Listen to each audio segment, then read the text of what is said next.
নহওক আজি সংবাদমেলৰ জৰিয়তে বিটিচি অঞ্চলত জমদুৱাৰৰ পৰা ৫ নং চেৰভাংলৈকে বিপিএফ দলৰ সংখ্যালঘু কিছু নেতা তথা বিপিএফ দলৰ লগতে অন্য কিছু ৰাজনৈতিক দলৰ নেতা পালি নেতাই এইবেলি যি বিটিআৰ চুক্তি স্বাক্ষৰ কৰা নেতা প্ৰমোদ বড়ো ডাঙৰীয়াৰ বিৰুদ্ধে সংখ্যালঘু অধ্যুষিত অঞ্চলত সংখ্যালঘু জনসাধাৰণক বিভ্ৰান্তি কৰাৰ উদ্দেশ্যে কিছুমান ভুল মন্তব্য ব্যাখ্যা কৰি আছে।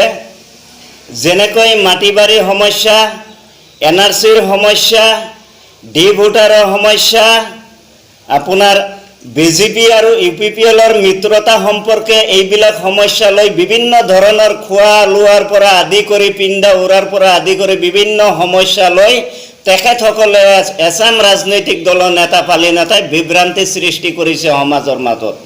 বিশেষকৈ মই ক'ব বিচাৰোঁ সেইসকল নেতাসকলক যে যোৱা ১৭ বছৰ কাৰ্যকালত নিখিল বড়ো ছাত্ৰ সন্থাৰ বাহিৰে অন্য কিছু জনগোষ্ঠীয় ছাত্ৰ সংগঠনৰ বাহিৰে বিপিএফ দলত থকা বা অন্য কিছু ৰাজনৈতিক দলত থকা নেতা পালি নেতাসকলে বিটিচিৰ মুৰব্বী হাগ্ৰামা মহিলাৰী ডাঙৰীয়াক এই ১৭ বছৰ কাৰ্যকালত জাতিৰ হৈ কোনো ধৰণৰ কিবা ফেচ কৰিলে নেকি, কোনো ধৰণৰ কিবা প্ৰশ্ন কৰিলে নেকি যে আমাৰ এই ১৭ বছৰত যি কাৰ্যকাল পাৰ কৰিলে এই কাৰ্যকালত আমাৰ মাটিবাৰী সমস্যা কি হ'ব, এনআৰচিৰ সমস্যা কি হ'ব, ডি ভোটাৰৰ সমস্যা কি হ'ব, চাকৰি বাকৰি সমস্যা কি হ'ব, মানুহৰ যিটো মানুহৰ মনৰ ভিতৰত যিটো ভয় শংকা এইটোৰ সম্পৰ্কে আপুনি কি ক'ব? আমি কিন্তু কোনো এজন নেতা পালি নেতাক এই বিষয়ে মাত মতা বা তেখেতৰ লগত ফেচ টু ফেচ বহি আলোচনা কৰা দেখা নাপালোঁ, পৰিলক্ষিত নহ'ল। যি কি নহওক মই স্পষ্টভাৱে কেইটামান কথা ক'ব বিচাৰিছোঁ। এই বিগত ১৭ বছৰ কাৰ্যকালত যি ধৰণৰ মানুহৰ মাজত ভুল বিভ্ৰান্তি সৃষ্টি কৰিছে কোনো এজন নেতা পালি নেতাই কিন্তু তেখেতসকলৰ পৰা কোনো ধৰণৰ প্ৰশ্ন উত্থাপন কৰা নাছিল। এইবেলি নিখিল বড়ো ছাত্ৰ সন্থাৰ সভাপতি প্ৰমোদ বড়ো ডাঙৰীয়াই যেতিয়াই নিখিল বড়ো ছাত্ৰ সন্থাৰ পৰা ইউপিপিএল দলত যোগদান কৰিলে তেখেতে চৰকাৰত অহাই নাছিল, তেখেতে দায়িত্ব পোৱাই নাছিল, চৰকাৰ গঠন হ'বহে। তেখেতে এই প্ৰশ্নসমূহৰ উত্তৰ কেনেকৈ দিব যিহেতু গাদীতেই নাছিল। গতিকে স্পষ্টভাৱে মই ক'ব বিচাৰিছোঁ এইবিলাক ভুল ব্যাখ্যা কৰি সমাজৰ মাজত বিভ্ৰান্তি কৰা কোনো প্ৰয়োজন নাই। প্ৰথম কথা হৈছে মাটিবাৰী লৈ যি সমস্যা, এই সমস্যাৰ ভুল ব্যাখ্যা যিহেতু বিপিএফ দল তথা কিছু ৰাজনৈতিক দলৰ নেতা পালি নেতাই কৰিছে, মই স্পষ্টভাৱে ক'ব বিচাৰিছোঁ তেখেতসকলক এই যিটো লেণ্ড মেনেজমেণ্ট কমিটি, এই কমিটিৰ এইটো ফাইনেল ৰিপৰ্ট এইটো এবাৰ তেখেতসকলে যাতে পঢ়ি চায়। ১৯০ পেজৰ হৰিশংকৰ ব্ৰহ্ম কমিটিৰ প্ৰতিবেদন। এই প্ৰতিবেদনত কিন্তু প্ৰমোদ বড়ো ডাঙৰীয়াৰ লেণ্ড এডভাইজাৰী কমিটিত নাই। যদিহে আপোনালোকে দেখাব পাৰে ফেচ টু ফেচ বহি মই কথা পাতিম, স্পষ্টভাৱে কৈছোঁ। দ্বিতীয় কথা হ'ল ট্ৰাইবেল বেল্ট এণ্ড ব্লক লৈ যিটো ৰাইজৰ মাজত বিশেষকৈ সংখ্যালঘু ৰাইজৰ মাজত যি বিভ্ৰান্তি সৃষ্টি কৰিছে মই স্পষ্টভাৱে ক'ব বিচাৰিছোঁ এইখন হৈছে সেই কবি tribal action plan, joint secretary Bodoland territorial council, principal secretary Bodoland territorial council, Bodofanagar, Kokrajhar. ইয়াত স্পষ্টভাৱে লিখা আছে বিটিচি কাউন্সিলৰ পৰা কোন তাৰিখে কোন দিনাই দিছপুৰ সদনত প্ৰতিবেদন দাখিল কৰিছে। আপোনালোকক মই ৰিকুৱেষ্ট কৰিছোঁ আপোনালোকে কিন্তু ৰাইজৰ মাজত ভুল ব্যাখ্যা নকৰিব, অৰিজিনেল কি আছে ভিতৰটো আপোনালোকে চাই লওক। দ্বিতীয়তে হৈছে এই এটা কপি চাওক, এই চহী কাৰ চহী আছে আপোনালোকে ভালকৈ এবাৰ চাই ল'ব।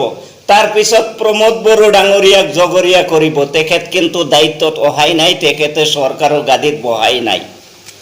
বিগত ১৭ বছৰ কাৰ্যকালত তেখেতসকলে আজি ইলেকশ্যন আহিলে মাইনৰিটি মানুহৰ কথা মনত পৰে, তেখেতসকলে এবাৰ এইটো পঢ়ি চাব লাগে। ইয়াত কিন্তু বিটিচি ইয়াত জড়িত হৈ আছে লেণ্ড মেনেজমেণ্ট কমিটিত, এইটো ভালকৈ তেখেতসকলে চাই ল'ব লাগে। গতিকে মই স্পষ্টভাৱে ক'ব বিচাৰিছোঁ আজি এইটো হৈছে হাইকোৰ্টৰ অৰ্ডাৰ।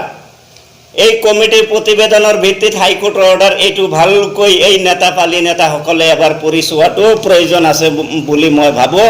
নিৰ্বাচন আহিলে 17 বছৰে আমি দেখিবলৈ নাপালোঁ BPF দলৰ নেতাপালি নেতা হাগ্ৰামা মহিলাৰী ডাঙৰীয়াৰ পৰা আৰম্ভ কৰি জমদুৱাৰৰ পৰা পাঁচনৈ চেৰভাংলৈকে কোনো এজন নেতাপালি নেতাই আমাৰ আলিমসকলৰ ওচৰত গৈছে আমি দেখিবলৈ পোৱা নাই। কিন্তু এইবেলি আমি যিহেতু নিৰ্বাচন অহাৰ লগে লগে আমি দেখিবলৈ পাইছোঁ কিছু নেতাপালি নেতাই মানে হাই প্ৰফাইল নেতাও জড়িত হৈ আছে। যোৱা পৰহি এটা মিটিং কৰিছে তেখেতসকলে আৰনাই ৰেষ্টুৰেণ্টত যি মিটিং কৰিছে। এই বিগত 17 বছৰে যেহেতু আপোনালোকৰ আলিমৰ কথা মনত নপৰিলে এইবেলি ইলেকশ্যন ইস্যুলৈ আপোনালোকে কিয় ধৰ্মৰ ভিত্তিত যাব বিচাৰিছে। আপোনালোকক মই অনুৰোধ কৰিব বিচাৰিছোঁ মন্দিৰ মছজিদ গীৰ্জালৈ আপোনালোকে ৰাজনীতি নকৰিব মই ৰিকুৱেষ্ট কৰিছোঁ আপোনালোকক। আমি দেখিবলৈ পাইছোঁ জমিয়ত উলেমাই হওক জমিয়ত উলেমা হিন্দে হওক দিল্লীৰ পৰা আজি BTC অঞ্চলত ভাড়াতীয়া হিচাপে কিয় মৌলানা আনিব লগা হৈছে। আমাৰ BTC অঞ্চলত এতিয়াও মৌলানাৰ অভাৱ নাই। এতিয়াও আজিৰ তাৰিখত 1700 মৌলানা আমাৰ এংগুলত আছে। স্পষ্টভাৱে ক'ব বিচাৰিছোঁ আমি কিন্তু এই মছজিদ মন্দিৰ গীৰ্জালৈ ৰাজনীতি কৰিব বিচৰা নাই আৰু কাকো কৰিবও দিয়া নহয়। স্পষ্টভাৱে ক'ব বিচাৰিছোঁ যি কি নহওক নিৰ্বাচন আহিলে আপোনালোকৰ সংখ্যালঘু ৰাইজৰ কথা মনত পৰে। কিন্তু এই নটিফিকেশ্যনটো হৈছে 2012 চনৰ নটিফিকেশ্যন। আপোনালোকে গাদীত বহি আছিল সেই সময়ত মাইনৰিটি ডেভেলপমেণ্ট বৰ্ডৰ কিয় প্ৰয়োজন নপৰিল, BLCৰ কিয় প্ৰয়োজন নপৰিল। আজি নিৰ্বাচন অহাৰ লগে লগে আপোনালোকৰ সংখ্যালঘু ৰাইজৰ কথা কিয় মনত পৰে। মই স্পষ্টভাৱে BTCৰ সেই সময়ৰ চিফ 17 বছৰ কাৰ্যকাল পালন কৰা মাননীয় সন্মানীয় হাগ্ৰামা মহিলাৰী ডাঙৰীয়াক ক'ব বিচাৰিছোঁ যিহেতু দলৰ এছাম নেতা পালি নেতাই সম অধিকাৰ সম মৰ্যাদাৰ কথা কয়। মই স্পষ্টভাৱে ক'ব বিচাৰিছোঁ যেহেতু সম অধিকাৰ সম মৰ্যাদাৰ কথা কৈছে এই 17 বছৰ কাৰ্যকালত মাইনৰিটি EM কেইজন থাকিলে BTC চৰকাৰত, CSB মেম্বাৰ কেইজন থাকিলে BTC চৰকাৰত, MCLA কেইজন থাকিলে BTC চৰকাৰত, PMB বডি যিটো পলিচি মেকিং বডি বুলি কয় সেই বডিত কেইজন মেম্বাৰ আপোনালোকে দিলে, BTC ছেক্ৰেটেৰিয়েট যিটো বডুবা নগৰত অৱস্থিত সেই ছেক্ৰেটেৰিয়েট হাউচত মাইনৰিটি সম্প্ৰদায়ৰ পৰা কেইজন চাকৰিয়াল তাত আছে 17 বছৰ। আপোনালোকে যদি হতাহক আছে খতিয়ান দাখিল কৰক। লগতে মাইনৰিটি ডেভেলপমেণ্ট বৰ্ড এইবেলি যিহেতু প্ৰমোদ বড়ো ডাঙৰীয়াই কৈছে যে মাইনৰিটিসকলৰ উন্নয়নৰ কাৰণে আমি ডেভেলপমেণ্ট বৰ্ড গঠন কৰিম। লগে লগে প্ৰমোদ বড়ো ডাঙৰীয়াৰ মুখৰ কথা কাঢ়ি লৈ আপোনালোকে কৈছে আমি ডেভেলপমেণ্ট বৰ্ড গঠন কৰিম। যোৱা 17 বছৰে আপোনালোকে ডেভেলপমেণ্ট বৰ্ড গঠন কৰিব নোৱাৰে এইবেলি কেনেকৈ গঠন কৰিব। যোৱা 17 বছৰে মাটি বাৰী সমস্যা সমাধান কৰিব নোৱাৰিলে এইবেলি কেনেকৈ সমস্যা সমাধান কৰিব। যোৱা 17 বছৰে NRCৰ সমস্যা সমাধান কৰিব নোৱাৰিলে এইবেলি কেনেকৈ সমস্যা সমাধান কৰিব। যোৱা 17 বছৰে জব কাৰ্ডৰ সমস্যা সমাধান কৰিব নোৱাৰিলে এইবেলি কেনেকৈ সমস্যা সমাধান কৰিব। যোৱা 17 বছৰে PMY আঁচনিৰ যি গৃহ নিৰ্মাণ সমস্যা সমাধান কৰিব নোৱাৰিলে এইবেলি কেনেকৈ সমস্যা সমাধান কৰিব। গতিকে আপোনালোকক ৰাইজৰ মাজত বিভ্ৰান্তি নকৰিবলৈ আহ্বান জনাইছোঁ। আৰু আমাৰ যিহেতু আলিমসকল আছে আলিমসকলক মই শ্ৰদ্ধা কৰোঁ। কি উদ্দেশ্যত গৈছে নাজানো।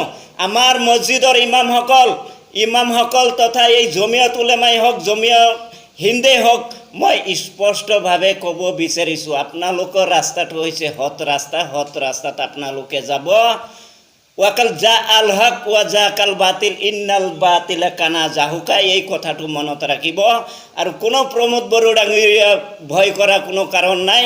আপোনালোকক দেখিবলৈ পাইছোঁ ধৰ্মীয় যেহেতু আপোনালোকে এংগলত আছে আপোনালোকে প্ৰমোদ বড়ো ডাঙৰীয়াক ভয় কৰা কোনো কাৰণ নাই, কোনো হাগ্ৰামা মহিলাৰী ডাঙৰীয়াক ভয় কৰা কাৰণ নাই। কাৰণ আল্লাহ কোরআনত ফরমাইছে ওয়াতো ইজ্জু মান তাশা ওয়াতো জিল্লু মান তাশা বিয়াদিকাল খাইর ইন্নাকা আলা কুল্লি শাইইন কাদির।